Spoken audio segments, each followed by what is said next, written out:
Savitha ജാൽസ് from പൂത്തിരൻസ്. നമ്മളിന്ന് കാണാൻ പോകുന്നത് ക്രീം ബേസ് ആയിട്ടുള്ള ഒരു ഫാബ്രിക് ആണ്. ഇതിനകത്ത് വന്നിരിക്കുന്ന ഒരു വർക്ക് എന്ന് പറയുന്നത് ഡിഫറെന്റ് ആയിട്ടുള്ള വർക്കുകളാണ്. അങ്ങനത്തെ തന്നെ 4-5 ഡിസൈൻസ് ആണ് കാണുന്നത് കേട്ടോ. ഇത് ഷിഫ്ലിയെന്നോ ഹക്കോബ എന്നൊന്നും പറയാൻ പറ്റില്ല. നിങ്ങൾക്ക് ഇതിന്റെ ക്ലോസ് വ്യൂവിൽ കാണിക്കുമ്പോൾ ഡിസൈൻ മനസ്സിലാകും. നല്ല എലഗന്റ് ആയിട്ടുള്ള ടോപ്പുകളൊക്കെ ഇത് വെച്ച് സ്റ്റിച്ച് ചെയ്യാം. ബോട്ടത്തിനും യൂസ് ചെയ്യാവുന്ന തരത്തിലുള്ള കോട്ടണിലുള്ള ഫാബ്രിക് ആണ്. 219 രൂപ പെർ മീറ്ററിലാണ് ഫാബ്രിക് വന്നിരിക്കുന്നത്. ഓപ്പൺ ചെയ്ത് നോക്കാം. ഡിസൈൻസ് എല്ലാം തന്നെ ഓപ്പൺ ചെയ്ത് നമുക്കൊന്ന് നോക്കാം. നമ്മൾ ഫസ്റ്റ് വൺ കാണുന്നത് ഞാൻ പറഞ്ഞതിലെല്ലാം തന്നെ ഒരു ക്രീം ബേസ് ആയിട്ടുള്ള ഫാബ്രിക് ആണ് കേട്ടോ. നമുക്കിനി ഓണത്തിനൊക്കെ വരുമ്പോൾ ആ ഒരു കളർ തന്നെയാണ്, കേരള സാരിയുടെ ഒക്കെ ഒരു കളറിലേക്കാണ് പോകുന്നത്. ഇതിനകത്തുള്ള വർക്ക് നിങ്ങൾക്ക് ക്ലോസ് വ്യൂവിൽ കാണിക്കുമ്പോൾ ക്ലിയർ ആകും. ഒരു സ്ട്രൈപ്പ് പാറ്റേൺ ഉള്ള വർക്കാണ്. അതായത് ഒരു വീവിംഗ് പാറ്റേൺ, വീവിംഗിൽ തന്നെയാണ് വർക്ക് വരുന്നത്, അതല്ലാതെ പ്രിന്റ് ഒന്നുമല്ല. നല്ല എലഗന്റ് ആയിട്ടുള്ള ഒരു ഫാബ്രിക് തന്നെയാണ് കേട്ടോ. നമുക്കിത് വെച്ചിട്ട് ബോട്ടം ഒക്കെ ചെയ്യാം. ഇപ്പൊ പലാസോ പാന്റ് ഒക്കെ ചെയ്യണമെങ്കിൽ ഇത് യൂസ് ചെയ്യാവുന്നതാണ്. അതായത് ഇതിനകത്തൊരു സ്ട്രൈപ്പ് പോലത്തെ ഡിസൈൻ പോകുന്നു. 2-3 ഡിസൈൻസ് ആണ് അതിനകത്ത് പോകുന്നത്. ക്ലോസ് വ്യൂവിൽ കാണിക്കുമ്പോൾ ക്ലിയർ ആകും. 47 ഇഞ്ചാണ് ഇതിന്റെ വിട്ട് വന്നിരിക്കുന്നത്. സാധാരണ നമ്മൾ കോട്ടൺ കൊണ്ടുവരുമ്പോൾ 44 ഇഞ്ച് വിട്ടേ ഉണ്ടാകാറുള്ളൂ. ഇത് വന്നിരിക്കുന്നത് 47 ഇഞ്ച് വിട്ടിലാണ് കേട്ടോ. ലൈനിങ് ഇട്ട് വേണം ചെയ്യാനായിട്ട്. കുറച്ച് ട്രാൻസ്പെറന്റ് ആയിട്ടുള്ള സോഫ്റ്റ് ആയിട്ടുള്ള ഒരു ഫാബ്രിക്കാണ്. ഈ സെയിം ഫാബ്രിക്കിന് തന്നെ 3 ഡിസൈനും കൂടെ, അതായത് വീവിംഗ് പാറ്റേണിൽ വരുന്ന ഡിസൈനും കൂടെ നമ്മുടെ കയ്യിൽ അവൈലബിൾ ആ. നമുക്കൊന്ന് നോക്കാം.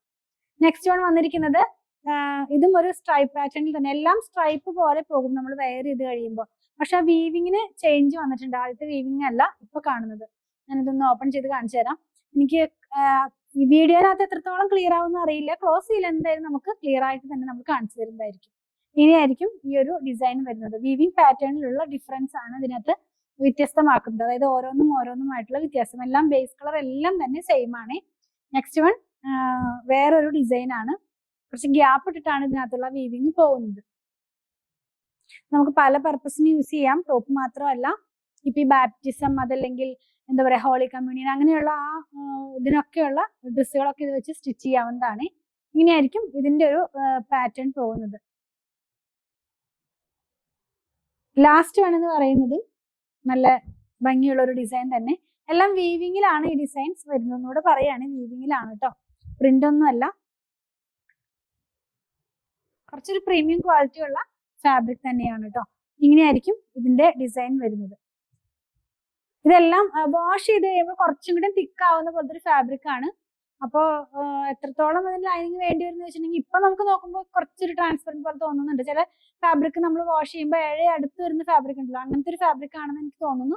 അപ്പൊ അങ്ങനെയാണെങ്കിൽ നമുക്ക് ലൈനിങ് ഇല്ലാത്ത സ്ലിപ്സ് ഒക്കെ യൂസ് ചെയ്താലും മതിയാവും. 47 ഇഞ്ച് വിട്ടിലാണ് ഫാബ്രിക് വന്നിരിക്കുന്നത്. 219 രൂപയാണ് ഇതിന്റെ പ്രൈസ്. 219 ആണ് ഇതിന്റെ പ്രൈസ് വന്നിരിക്കുന്നത്. നിങ്ങൾക്ക് ഇതിൽ ഏതെങ്കിലും ഡിസൈൻ പർച്ചേസ് ചെയ്യണമെന്നുണ്ടെങ്കിൽ നിങ്ങൾക്ക് ഇഷ്ടപ്പെടുന്നതിന്റെ സ്ക്രീൻഷോട്ടിൽ കൊടുത്തിട്ടുള്ള നമ്പറിലേക്ക് വാട്സാപ്പ് ചെയ്താൽ മതി. ഞങ്ങളുടെ കളക്ഷൻ ഇഷ്ടപ്പെടുകയാണെങ്കിൽ പേജ് ഫോളോ ചെയ്യണേ. Thanks for watching.